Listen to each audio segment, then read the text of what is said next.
اس video کو like کیجئے، اپنے دوستوں کے ساتھ شیئر کیجئے، اور اگر ابھی تک آپ نے ہمارے چینل کو سبسکرائب نہیں کیا تو اسے سبسکرائب کر لیجئے اور ساتھ ہی موجود بیل آئیکن کو دبا لیجئے تاکہ آپ کو تمام نئی سٹوریز ملتی رہیں۔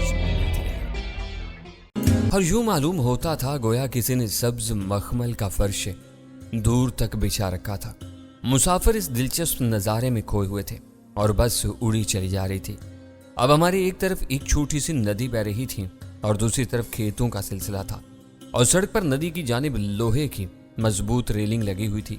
اچانک اس طرف سے جدھر کھیتوں کا سلسلہ تھا ایک بیل بے تحاشا بھاگتا ہوا آیا۔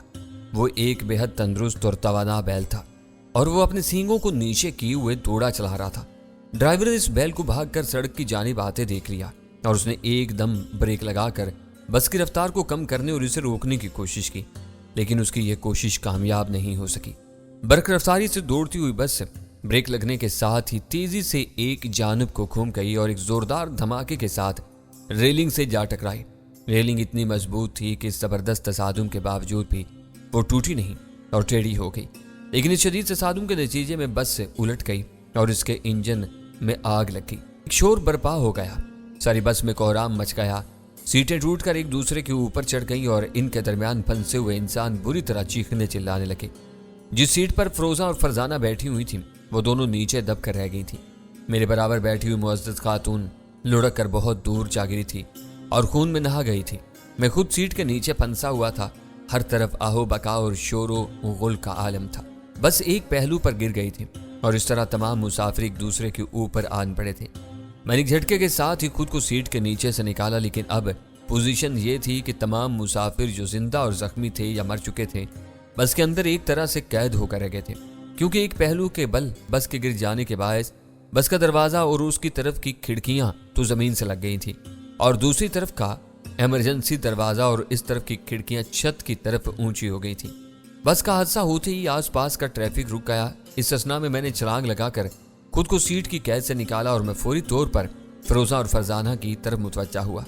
وہ دونوں سیٹ کے نیچے دبی ہوئی تھیں اور سیٹ کے اوپر ایک اور زخمی آدمی لدا ہوا تھا۔ میں نے پہلے تو اس زخمی کو آہستگی کے ساتھ سیٹ کے اوپر سے ہٹا کر دوسری طرف لٹا دیا، پھر شکستہ سیٹ کے نیچے پھنسی ہوئی فرزانہ اور فروزہ کو گھسیٹ کر باہر نکالا۔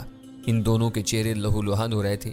فرزانہ کا سر پھٹ گیا تھا اور اس میں سے خون کی دھاریں بہ رہی تھیں۔ فروزہ کی ناک اور منہ سے خون جاری تھا۔ یہ ایک ایسا وقت تھا کہ میں ان لوگوں کی کوئی مدد نہیں کر سکتا تھا۔ شاید کسی نے فوری طور پر پولیس کو اطلاع دے دی تھی، کیونکہ حادثے کو زیادہ سے زیادہ 10 منٹ کا عرصہ گزرا ہوگا کہ پولیس اور فائر بریگیڈ کی گاڑیوں کے سائرن کی آوازیں سنائی دینے لگیں۔ فائر بریگیڈ والوں نے فوراً اندر پھنسے ہوئے لوگوں کو نکالنے کی کارروائی شروع کر دی اور انہیں وین میں ڈال کر اسپتال بھجوانا شروع کر دیا۔ پوری بس میں صرف ایک ایسا شخص تھا جس کے جسم پر کوئی ہلکی سی خراش تک نہیں تھی۔ بس کے ڈرائیور سمیت 14 مسافر، جن میں 6 خواتین بھی شامل تھیں، موقع پر ہی ہلاک ہو گئے۔ تقریباً 20 مسافر شدید طور پر زخمی ہوئے تھے اور باقی کو معمولی چوٹیں آئی تھیں۔ فرزانہ اور فروزہ شدید طور پر زخمی ہو جانے والے لوگوں میں سے تھیں۔ انہیں دوسرے زخمیوں کے ساتھ فوری طور پر ایمبولینس کے ذریعے اسپتال پہنچا دیا گیا۔ میں خود بھی اسپتال پہنچا اور میں نے پولیس والوں کو اور شہر کے ارباب اختیار کو فروزہ اور فرزانہ کے بارے میں بتایا کہ وہ دونوں میری بہنیں ہیں۔ ہم لوگ بریلو کے لیے روانہ ہوئے تھے کہ بس کو یہ حادثہ پیش آ گیا۔ پوری بس ہی میں ایک واحد شخص میں بچا تھا جس کے جسم پر کوئی زخم نہیں آیا تھا۔ بہت سے اخبار والوں نے میرے انٹرویو لیے تھے اور مجھ سے حادثے کی تفصیلات پوچھی۔ مجھے جو کچھ معلوم تھا وہ میں نے انہیں بتا دیا۔ ظاہر ہے کہ لمبی چوڑی تفصیلات نہیں تھی۔ ریڈیو اور ٹی وی والوں نے بھی میرے کئی انٹرویو ریکارڈ کیے اور ٹی وی والوں نے باقاعدہ میری فلمیں بنائی۔ میں ان چکروں سے بچنا چاہتا تھا، لیکن لوگ مجھے کسی نہ کسی طرح گھیر لینے میں کامیاب ہو جاتے تھے۔ مجھے فروزہ اور فرزانہ کی طرف سے سخت فکر لاحق تھی اور میرا زیادہ وقت اسپتال ہی میں گزرتا تھا۔ وہ دونوں ابھی تک بے ہوش تھی اور ماہر ڈاکٹرز کی زبردست کوششوں کے باوجود انہیں ابھی تک ہوش نہیں آیا تھا۔ 3 دن گزر گئے۔ اس اسنا میں انہیں کافی خون بھی چڑھایا گیا اور برابر مختلف قسم کے انجیکشن وغیرہ بھی دیے جا رہے تھے، لیکن دونوں میں سے کسی کی بھی حالت میں کوئی افاقہ نہیں ہوا تھا۔ اس دوران بس کے حادثے میں زخمی ہونے والے دوسرے افراد اسپتال میں ہلاک ہو گئے۔ کئی دن تک اخبارات میں اس حادثے کی خبریں آتی رہیں اور پھر آہستہ آہستہ لوگ اس واقعے کو بھولنے لگے۔ ہارلے اور بریلو کے درمیان یہ ایک چھوٹا سا قصبہ تھا جہاں یہ حادثہ پیش آیا تھا اور اینڈرسن کے اسپتال ہی میں زخمیوں کو داخل کیا گیا تھا۔ میں اس چھوٹے سے قصبے کے واحد ہوٹل کے ایک کمرے میں قیام پذیر تھا، لیکن میں ہوٹل میں بہت کم رہتا تھا۔ میرا زیادہ وقت تو اسپتال میں گزرتا تھا۔